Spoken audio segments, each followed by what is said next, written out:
So week 1 of the Winter Arc Challenge is officially done, and I definitely learned a lot about myself.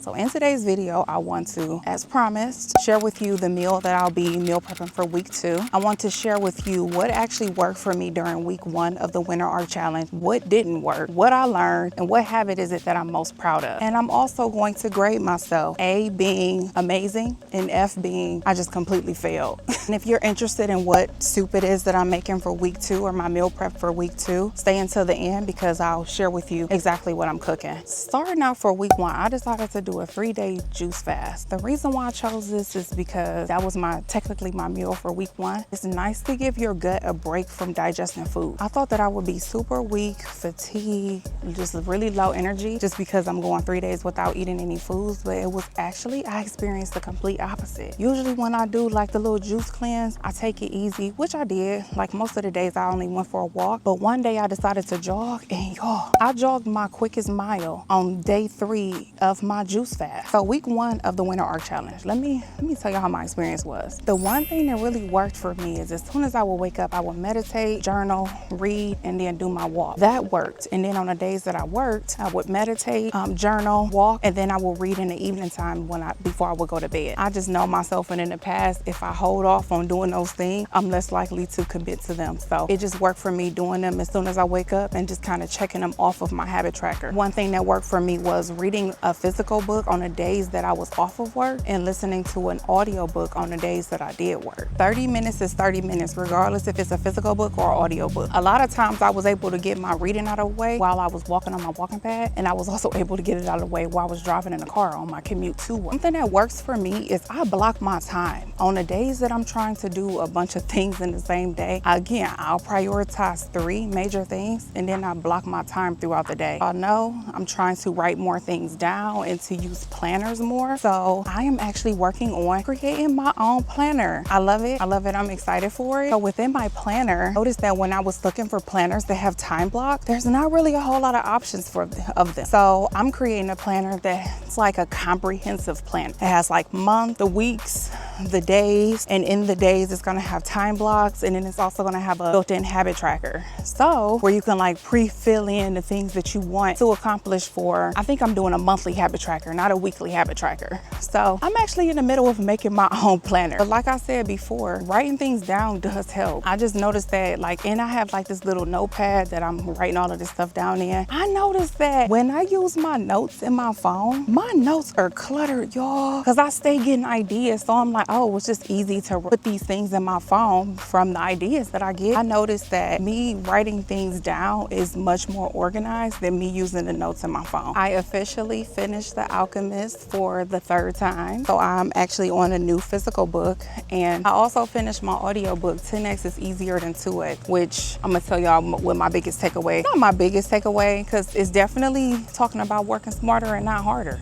building upon your skills. So one of my huge takeaways from 10x is easier than 2x is it breaks the days down. So like planning your days ahead of time. So they have like a buffer day, a focus day, and a rest day. Purpose of a buffer day is to do like more administrative work. Now these things can apply to really anything. The buffer day is doing administrative work, planning, writing out lists, just doing more administrative work. And then the focus day is where you're physically doing things. So what that may look like for me is me going to my job, or that may look like me doing filming or editing. That's what you consider like a focus day. Or like for you, that may be a day that you can meal prep. And then you have a 100% rest day where you're not thinking about work or any of that stuff at all. And I'm not gonna lie, I don't really give myself that. Either I'm momming, or I'm wifing, or I'm at my physical job, or I'm doing something that's YouTube related. So I don't really get a whole lot of rest days, but now I'm being super intentional about them. And the point of this is you're setting aside time that's specifically for those particular tasks. This will help me decrease or eliminate chances of burnout with me trying to take on so many hats at one time. For me, splitting those 3 days up has been working wonders, especially that rest day. Okay, so struggles. So I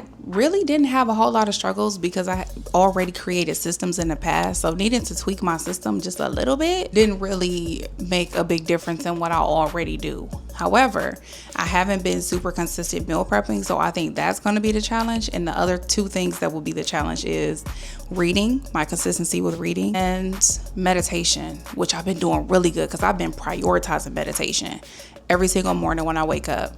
The habit that I'm most proud of locking in this week is the liquid fast. Genuinely did not expect to feel as good as I did doing that fast, and to still be able to keep up with some walking and some jogging. Definitely proud of the liquid fast. And I gave my gut a well-needed break. If I have to grade myself, I'm gonna give me an A minus. I checked off everything off of my list. I only missed one day of reading, so I'm gonna give myself an A minus. Another thing I want to say is the reason why I think I did so well is because I'm operating strictly from motivation right now. Like, it's the beginning of the challenge, it's week 1. So going into, I don't know, week 7 or week 8, I don't know, because at that point I'm gonna have to function strictly from discipline. And motivation is gonna wear off. And I just want to say this, and this is completely off subject. Well, it's kind of off topic, but I've been getting a lot of new subscribers lately, and I just thought to myself, like, if I can influence anybody in any kind of way, I will want them to be the best version of themselves. Will want you to believe in yourself, to bet on yourself, to know that there are other people out there that's struggling with the same things that you struggle with or that you are currently struggling with, and we are literally all in this together. And I also want to say, we are not perfect all the time. All we do is our best. Then I feel like I'm doing my job as a YouTuber who promotes health and wellness in ways that are sustainable for everyone. So now I have some questions for you. If you join me in week 1, what is one thing that worked for you? And what is one thing that didn't work for you? What's one habit that you would love to focus on for week 2? Comment down below. The community would like to hear it. So for week 2, we're going to shift the focus to consistency over perfection. Well, of course, I have a few reflection prompts for you to journal about or just for you to think about. Question number 1, what is one small habit this week that you can commit to that feels realistic? Question number 2, where did you notice resistance last week? And how can you make that thing easier this week? If you had to grade yourself for week 1, what would you grade yourself from A to F? And why do you grade yourself that? If you are brand new trying to figure out, well, what is she talking about, the Winter Art Challenge, you can still join us. The habit tracker is linked in the description box. I created a habit tracker and I left 2 areas blank where you can add in your own habits that you want to focus on during these last 90 days of the year. Celery, onions, garlic. I also plan to obviously use broccoli if it's broccoli cheddar. It's going to be dairy free. I'm doing a dairy-free soup. Decided that I'm going to add some meat. So I'm going to add some chicken thighs to it. So what I'm going to use to make my soup creamy but dairy-free is some good old unsalted and roasted cashews. That's what I'm going to use. So the first thing I'm going to do is soak my cashews in some filtered water.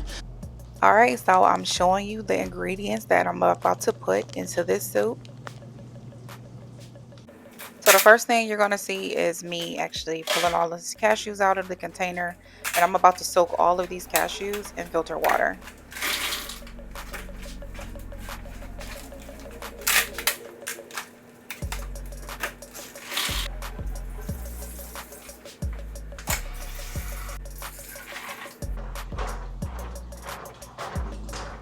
So I'm going to allow the cashews to soak for about an hour or 2. Possibly 2 hours, I'm not sure, at least an hour. And then I'm going to blend it up, and then you'll see, like, once I blend it up, it's going to create like this creamy, just cream. All the vegans and plant-based people know it's going to be creamy. It's like your version of like heavy cream. Chopping up my carrots, and then I'm going to chop up some garlic and also some celery.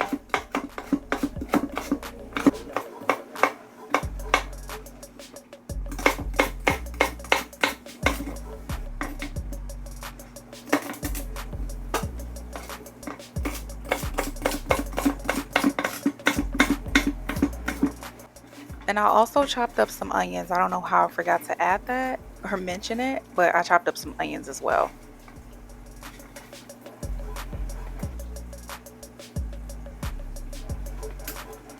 Then I chopped up some good old fresh broccoli.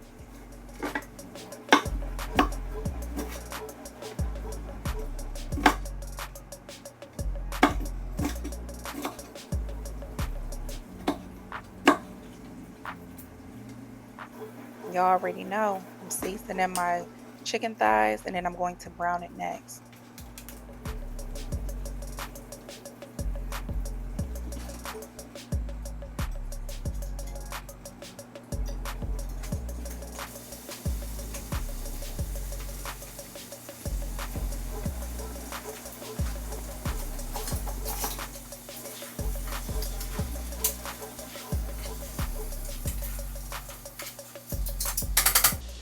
adding some olive oil to the Dutch oven, and I'm going to actually cook the veggies in the Dutch oven.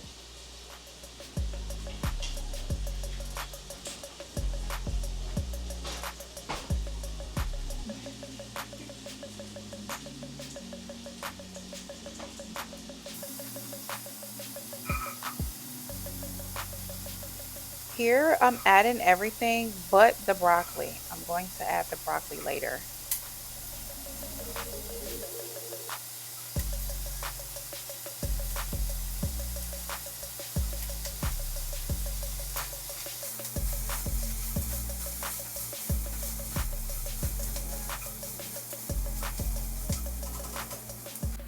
After I cook the vegetables, then I added in the chicken.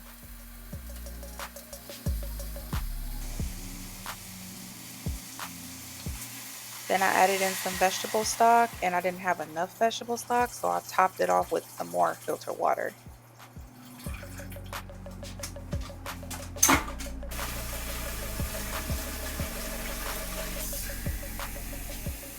And then of course I'm going to season this just a little bit more.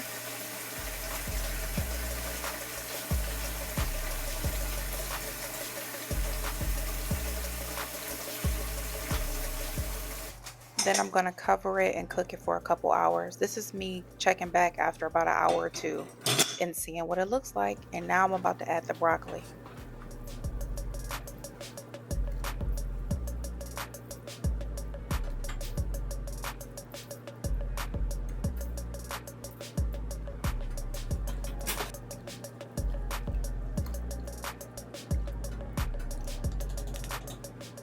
So now I'm going to put the lid on, and I'm about to blend up and make the cashew cream. So I'm blending up the cashews with a nib. Blend this to your own liking and your own consistency.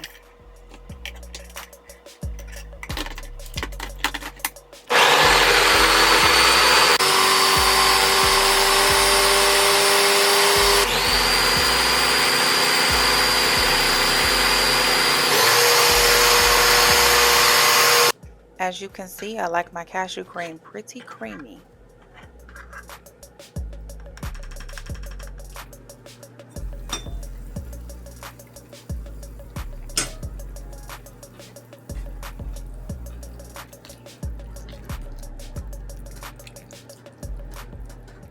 And here I am just going to mash up all of the veggies that I put in the soup.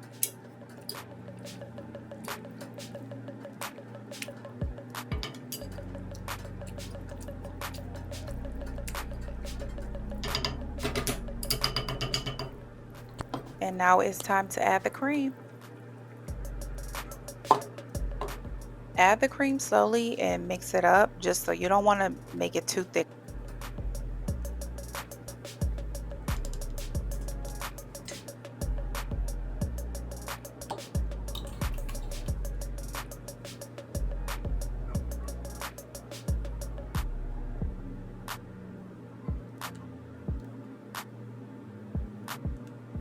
That ending consistency was a little too thick for me, so I added some water to thin it on out.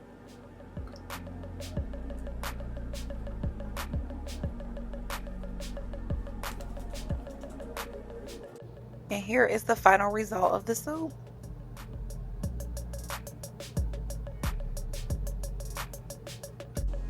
All right, so let's see. It's really thick. I messed up. I made it too thick. It don't look like it, but I made it too thick, and then I had to add water to it to kind of thin it out some. Oh my gosh. Baby. Don't get me to singing, but this is really good. Much flavor. And again, it's dairy free. And it's just as thick as if I would have used dairy. I'ma see y'all again soon. Hey.